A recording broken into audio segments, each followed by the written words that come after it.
Empath, chosen ones, you've got to understand the divine intervention, the hidden hand of God, the beauty in the detail.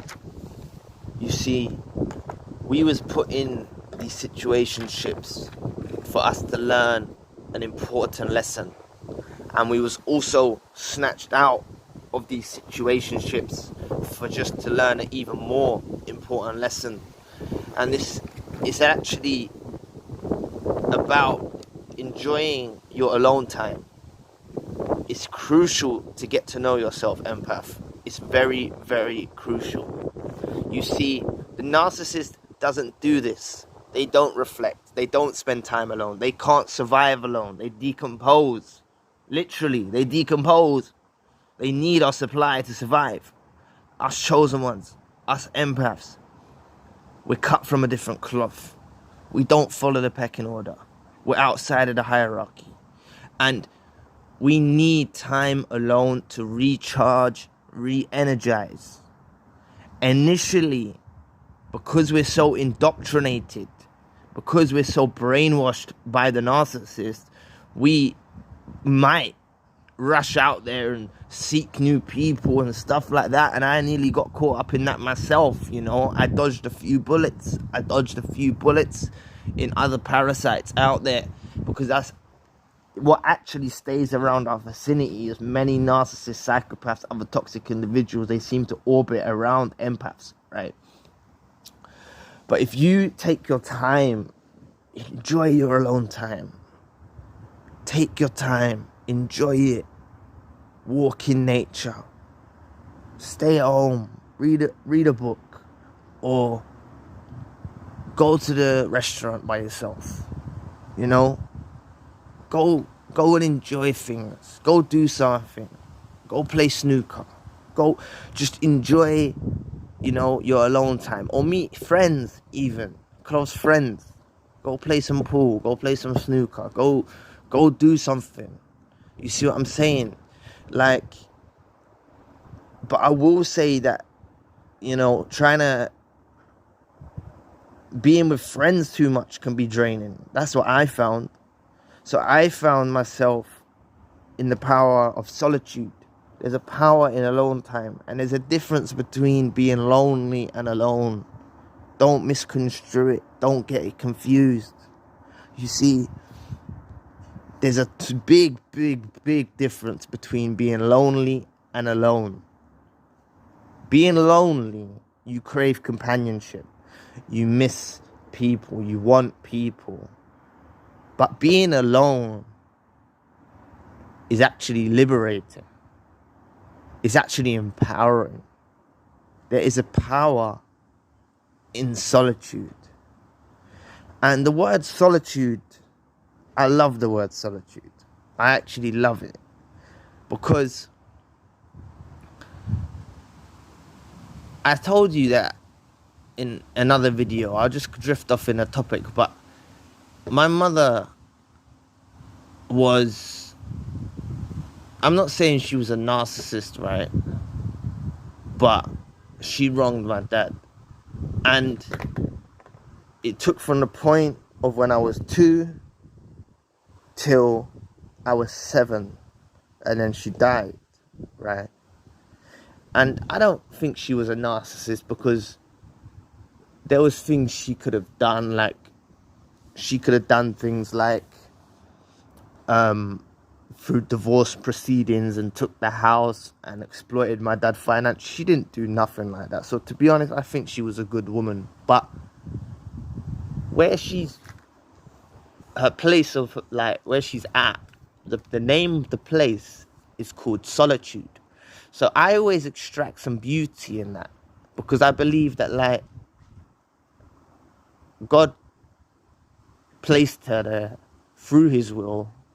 The name of the place is called solitude, the place where she's at, right? And the garden or whatnot, okay? And it's a beautiful thing, like, because it's like God's now given her time after she's died to experience that solitude, to experience that alone time. And that's what's going to happen, I believe, after we die, you know. Like, we were born in this world alone and we die alone. And that's what I say to you, like, don't be out there trying to mingle too much with people. Trust me, especially not people that is on your wavelength. Don't give them the time of day. Enjoy your alone time. Don't follow the stigma. You know what I'm saying?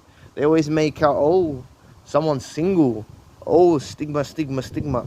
Break that stigma, man. Trust me, it's powerful. It's powerful being alone. It's very powerful. If you can enjoy your own company, you love your own company. Like, you see me now. I love my company so much. I love myself. I love what I do. I love my day. I love my company so much that it's gonna have to take a special kind of someone to come into my life. And like, to be honest, like, it's gonna be, what do you bring to the table? Other than, like, for me, in my situation, other than intimacy and childbearing, what do you bring to the table? Because I'm not in it for that. I made videos on semen retention. The power of semen retention. I would advise anyone, male or female, to go on a streak. It's not a lifetime journey, but we just have to look at the story of Samson in the Bible. You know, a very strong man, powerful man. He lost all his power when he cut his hair. It's symbolic of him going with the Jezebel spirit. And that's why I'm saying to you, like, I would advise any one of you to go on a 28-day streak. You see, if you can go on a 28-day streak, retaining your seed if you're a male, or abstaining from sex if you're a female, and utilizing that energy and transmuting that energy into other areas of your life, such as writing a book, such as going to the gym, such as whatever it can be, just utilize that energy and transmute that energy into other areas of your life. You will move mountains. You will move mountains. It's so powerful. It's so liberating. And that's why I'm at the point now. For me, right, I was a slave to my desires. I was a slave to my desires before. When I was with the narcissist, previous exes, previous relationships, even after the narcissist initially, I was a slave to my desires, right? You know, in intimacy, it was just about me releasing my seed. That's what I looked at intimacy at. Whereas now, if I had a wife, right, it would be more about me pleasing her. And I would explain to my wife that I practice semen retention and I don't actually enjoy releasing my seed. I don't enjoy it. It gives me brain fog. It is something called the refractory streak. Basically, after you release your seed, it actually takes 28 days for you to recharge and revitalize and get to the same point and position you are before. And I've been on this journey for a while practicing this. And you have dreams. You do have dreams, right? You do have dreams. You know, and it's probably devils or whatever trying to get you to release in your dreams. But really, it's a natural orgasm. It's not self-stimulation. It's a natural orgasm that happens in your dreams, right? Something that happens when you go through puberty when you're younger. But you have dreams, and they're not always of the sexual nature, but you have dreams. And it's actually because you've built up so much energy that it's a natural occurrence for it to release. But if you watch porn or if you self-stimulate, it's very, very unnatural. You see, if we look at the animal kingdom, there's animals like, I don't know if it's lions, but there's many animals that go through long periods of celibacy before they find their mate, right? And that's the path I'm on now. I'm not practicing this forever. When I meet my mate, I will explain to her what I'm about, you know, and the right woman will understand where I'm coming from. You know, she'll see the value in that. She'll see the value in semen retention. She'll see the value in celibacy. Because so many men are slaves to their desires. all of like, you know, like pedophilia, all of that stuff stems from porn. These people watch porn. You know, you got guys that are into bestiality. You got guys that like to watch snuff films with children in them. It's disgusting. Trust me, because they're a slave to their desires. And I've broken that spell. I've broken that witchcraft. I've broken it. And I know I've gone off topic here, but this is why I want you to understand that God is trying to teach you something in enjoying your alone time. It's crucial to get to know yourself. I know myself so well now, right, that you got to understand, if, like, you know, certain men out there, like, even if a girl was stricken with diseases and stuff like that, and she was plagued by demons, they would still be intimate with her just because of how she looks. Honestly, they would. They'll be like, oh, I'd still do that. Like, let's use Kim Kardashian, for example. If Kim Kardashian said, oh, I've got such and such disease, they'll be like, yeah, that's all right. That's all right. I'll just wear a condom. You see, this is the type of mindset of them people, right? Honestly, because they're a slave to their desires. I'm no longer a slave. I'm no longer held captive by those desires. And I will attract a pious, godly, God-fearing woman into my life, right?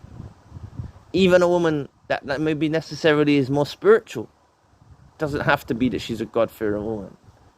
But someone who's spiritual and understands my path. That's what I'll attract. So just like the animal in the animal kingdom that go, there's a bird, the blue-footed booby. I think it's the blue, something like that. It goes on a retention journey. It goes on a celibacy streak before it finds its mating partner. And that is the place where I'm at now. So I want you to understand, extract the beauty in the detail. If you're alone now, enjoy your alone time. You're not lonely. You're alone. There's a big difference. So enjoy it, embrace it, and achieve the thing that you never thought was possible. Transmute your energy into other areas of your life, because that's what I've done. And I promise you, if you transmute the sexual energy into other areas of your life, you will open up spiritual doors. Trust me. You open up doors into other areas you never knew existed. So anyway, thank you for watching today. Please press the like and the subscribe button. If you would like to donate to the channel, you can find a link in the description box. And if you would like a one-to-one session with myself, you can also find the link in the description box. If you want more narcissism-based content, the link for that channel, the main channel, is also in the description box. So anyway, I'll be back with another video soon. Peace.